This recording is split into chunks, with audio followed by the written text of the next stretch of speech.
John cannot even explain history without my help. She laughed to my principal at the faculty party.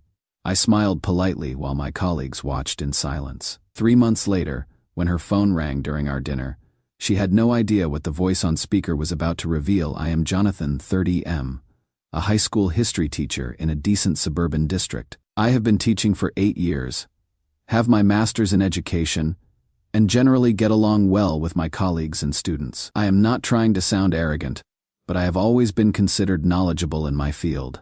I have won our district's Teacher of Excellence Award twice. I have been dating Kennedy, 28F, for about a year and a half. She is a real estate agent at a high-end firm in our area. When we first met at a mutual friend's housewarming, she was incredibly charming and seemed genuinely interested in my work. She asked thoughtful questions about teaching history and even suggested books on the subject. I was immediately drawn to her confidence and intelligence. The first few months were amazing. We connected intellectually, had similar interests, and compatible lifestyles. She was supportive, affectionate, and made me feel like the luckiest guy in the world. Looking back, I can see where things started to change. But at the time, the shift was so subtle, I didn't notice it. It began with small corrections when we were around other people. Actually, John, the Treaty of Versailles was signed in 1919, not 1918. She would say with a little laugh when I was telling a story to friends. I knew the actual date. I had just misspoken. Or, sweetie, I think you are confusing the New Deal with the Square Deal. It is okay. All those deals can be confusing for someone who isn't a history buff. This would be said to me, a history teacher, in front of our friends. At first, I thought she was just trying to be helpful. Maybe I wasn't being clear. Maybe she thought she was supporting my credibility by ensuring the information I shared was accurate. I never considered that she was deliberately trying to make me look stupid, but the corrections increased in frequency and became more embarrassing. She would interrupt me mid-sentence to clarify what I was trying to say, as if I was incapable of expressing my own thoughts. She would tell stories about my adorable mistakes or how I tried so hard with tasks I supposedly messed up. To be fair, I am not perfect. I have forgotten important dates, occasionally. I once mixed up her parents' dinner, and I do get overly enthusiastic about history topics most people find boring. Kennedy often pointed to these flaws as evidence that I needed her help navigating social situations. Things escalated when she started attending school functions with me. Our district encourages community involvement, and Kennedy, being naturally charismatic and good at networking, quickly ingratiated herself with the administration. They appreciated having a local business person engaging with the school. The worst incident was at a faculty party 3 months ago. Our principal, Dr. Simmons, was discussing potential curriculum changes with a group of teachers and had specifically asked for my input since I had recently attended a conference on innovative history pedagogy. Kennedy wandered over just as I was making a point about balancing traditional and digital methods. John means well, but he doesn't really understand how modern education works. He is more of an old-school lecturer, aren't you? Sweetie, she turned to my principal. I have been trying to get him to update his methods for months. There was an awkward silence. My colleague Mark raised an eyebrow and said, Kennedy, John just presented on digital history tools at the state conference. But the damage was done. My principal changed the subject, and I noticed several colleagues giving me sympathetic looks throughout the evening. That night, I confronted Kennedy. Why did you undermine me like that? These people are my colleagues. You made me look incompetent. Her response floored me. I am just trying to help you improve. John, everyone can see these issues except you. Why are you attacking me when I am only supporting you? I felt crazy. Was I overreacting? Was she actually trying to help me? This pattern continued into interactions with my family. When we visited my parents, Kennedy would tell stories about how she was helping me become more organized or professional. She would make comments about my childish interests. I collect vintage history books and enjoy strategy games, and how she was trying to mature me. My sister Rebecca, who is also a teacher, pulled me aside during one visit. John, what is going on with you? You seem different. You barely speak up anymore, and when you do, you look at Kennedy first, like you are checking if it is okay to talk. The turning point came when my best friend Tyler visited from out of town. We have been friends since college, and he works as a documentary filmmaker. We were catching up over beers when he said something that hit me like a truck. "Dude, what happened to you? You used to be confident and funny. Now you seem like you are walking on eggshells. And what is with Kennedy correcting everything you say? It is like she needs to make you look stupid to make herself look smart." The next day, Tyler suggested something that seemed extreme at the time. "You should record her," he said. "Not all the time, but when you are in social situations. I bet there is a pattern you are not fully seeing." I was hesitant. Recording someone without their knowledge felt wrong. But Tyler pointed out that I needed objective evidence either to confirm my suspicions or to prove that I was imagining things. So I started recording our social interactions. Tyler set me up with a system that would automatically upload the files to secure cloud storage, so I wouldn't have to manage everything manually. I didn't tell Kennedy or anyone else. What I discovered shocked me. Over the next few weeks, I recorded multiple instances of Kennedy deliberately undermining me, correcting me when I was actually right, or telling outright lies about my behavior. Not in every interaction, she was strategic about when and how she did it, but the pattern was undeniable once I could listen back objectively. At a dinner party with friends, I counted 11 interruptions where she corrected me, often incorrectly, and 7 anecdotes that painted me as incompetent. One friend, Dave, actually spoke up saying, "Come on, Kennedy, let the man finish a sentence," but she laughed it off as a joke and continued. The most revealing part was hearing her tone change completely when talking to me versus others. With me, she used a patient, slightly condescending voice, the kind you might use with a child. With everyone else, her voice was animated, confident, and engaging. I shared some of the recordings with Tyler, who was furious on my behalf. "This is textbook emotional abuse, John. She is gaslighting you and systematically destroying your self-image. Now I am trying to figure out what to do next." Tyler thinks I should create a compilation of the worst instances and play it for Kennedy, forcing her to confront her behavior. But I am not sure that is the right approach. Would it change anything, or would she just twist it around and make me the villain for recording her? I have also considered sharing the recordings with close friends and family who have witnessed her behavior, to reclaim my reputation and show that I am not the incompetent idiot she has made me out to be. I feel like I am at a breaking point.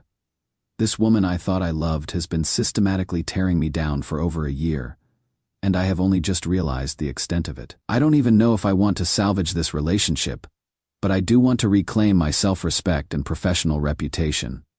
What should my next move be? Update 1. Sorry for the delay in updating. Things have been chaotic. Between finals week at school and the emotional fallout of everything happening with Kennedy, finding time to write has been challenging. Thank you all for the overwhelming support and advice. As planned, I met with my sister Rebecca the day after my post. I played her 3 of the recordings, one from a family dinner, one from a gathering with friends, and one from the faculty party. Her expression changed from confused to concerned to angry as she listened. "John, this isn't normal or healthy," she said. "This isn't helping. It is systematic undermining, and it is clearly deliberate." Rebecca explained that as a teacher, she had had training in recognizing emotional abuse patterns. What Kennedy's doing is creating a false narrative about you that you are incompetent and need her guidance. And she is doing it so consistently that even you started to believe it. The most troubling revelation came when Rebecca told me what Kennedy had been saying to my family behind my back. Apparently, Kennedy had pulled my parents aside several times to express concerns about me. She told them I was struggling at work, that I was having trouble connecting with students, and that she was worried about my emotional stability. "She made it sound like you were having some kind of breakdown," Rebecca said. "She positioned herself as the supportive girlfriend who was helping you through a difficult time." I felt sick hearing this. Kennedy had been creating a fictional version of me and selling it to my own family. No wonder my parents had been treating me differently, asking careful questions about work, offering unsolicited advice, checking in more frequently. Rebecca was adamant that I needed to end the relationship. "You need to get away from her. John, this isn't going to get better. I knew she was right, but I still felt conflicted. Despite everything, a part of me still cared for Kennedy. There had been good times too. Was I really ready to throw all that away? That evening, Kennedy came over unannounced. She was upset because I had been distant the past few days. I tried to keep things casual, saying I was just tired from finals week, but she wasn't buying it. "Is this about what happened at the faculty party?" she asked. I told you. I was just trying to help. You get so defensive when people offer constructive criticism. Something snapped in me. I took out my phone, opened the recording app, and hit play on the faculty party audio. Kennedy's voice filled the room. "John means well, but he doesn't really understand how modern education works. He is more of an old-school lecturer, aren't you?" "Sweetie." The color drained from her face. "You have been recording me." "What the hell, John? That is illegal." "Actually, we live in a one-party consent state," I said. "As long as one person in the conversation knows it is being recorded, it is perfectly legal." "I cannot believe you would do this," she said, tears forming. "This is a complete violation of trust. I was only trying to help you, and this is how you repay me." I played another clip, this one from a dinner with friends where she had told a humiliating and largely fabricated story about me getting lost on a hike and panicking like a little boy. "Was this helping me?" I asked. "How exactly does humiliating me in front of our friends help me?" Her strategy shifted instantly. The tears vanished, replaced by cold defensiveness. "You are taking everything out of context. Those were jokes. Everyone teases their partners. You are being too sensitive." When I played the third clip of her telling my mother I needed professional help, her mask completely slipped. "If you are going to be this pathetic and paranoid, maybe we should take a break," she snapped, grabbing her purse. "Call me when you are ready to apologize for this insane behavior." Then she was gone. No acknowledgement, just deflection and abandonment. The next day, her friends started messaging me. According to Kennedy, I was having a paranoid episode with crazy accusations. When Ashley called suggesting I get help, I calmly offered to share the recordings. Though skeptical, she agreed to meet. Over coffee, I played 3 clips, including one from a girls' night where Kennedy mocked me while I worked in another room, with Ashley laughing along. She didn't immediately take my side as I had hoped. Instead, she grew defensive. She never said you were incompetent, just quirky, that you needed help with social situations. Kennedy called that night. Furious I had played the recordings for Ashley. "I am just showing people the truth," I replied. "If you don't like what they are hearing, maybe think about what you are saying." I later learned from Morgan that Ashley had actually been troubled by what she heard and had shared the clips with others in their group. While some were shocked, Morgan still defended Kennedy. "She is stressed with work. And John, you can be oblivious sometimes. Remember forgetting her birthday dinner? She was just venting, like everyone does." Kennedy's friend group was clearly divided. Some unsettled but loyal, others making excuses, and a few beginning to recognize the pattern of behavior. Meanwhile, I was worried about potential blowback at work. If Kennedy was willing to paint me as unstable to her friends, what might she say to my colleagues or administration? I decided to be proactive and spoke with my department head, Dr. Allen, who has been my mentor since I started teaching. I explained the situation as calmly and objectively as I could, leaving out most personal details and focusing on Kennedy's pattern of undermining me professionally. I played him just one recording, from the faculty party. His response was measured. "I noticed something off that night," he said, "but I didn't want to interfere in your personal relationship." He advised me to document everything going forward but cautioned against sharing recordings widely at work. "This is a personal issue that is spilling into your professional life. The less drama at school, the better. But if Kennedy contacts administration with any claims about you, let me know immediately." It was solid advice. The reality was messier than I had imagined, with people's reactions colored by their existing relationships and biases. I changed the locks on my apartment. Kennedy had a key, backed up all recordings to secure storage, and documented every interaction with her, or mentions of her contacting others about me. The hardest conversation was with my parents. I hadn't wanted to drag them into this mess, but given what Kennedy had been telling them, I needed to set the record straight. "She seems so concerned about you," my mom said. She told us you were struggling with pressure at work, that you were becoming withdrawn and irritable. She made that up, Mom. I have been fine at work. In fact, I was just selected to lead curriculum development for next year. But why would she do that? My dad asked, genuinely confused. What does she get out of making you look bad? It was a good question. One I had been thinking about a lot.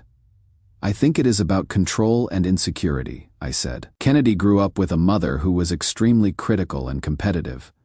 Nothing was ever good enough. She has internalized that, and now needs to be the superior one in relationships. This wasn't just speculation. Kennedy had told me stories about her childhood, how her mother Linda would compare her unfavorably to cousins or friends, criticize her appearance, and dismiss her achievements as inadequate. In a way, I felt sorry for her. She was recreating the dynamic she grew up with, but with the roles reversed. I will update again soon as things continue to unfold. Thank you all again for your support and advice during this confusing time. Update 2. It has been about 3 weeks since my last update. I have been hesitant to post again because things got complicated in ways I hadn't anticipated. But I think it is important to share what happened for those who might face similar situations. First, my worst fears about Kennedy trying to damage my professional reputation came true. I received an email from our school's HR representative requesting a meeting to discuss a concerning communication they had received. My stomach dropped.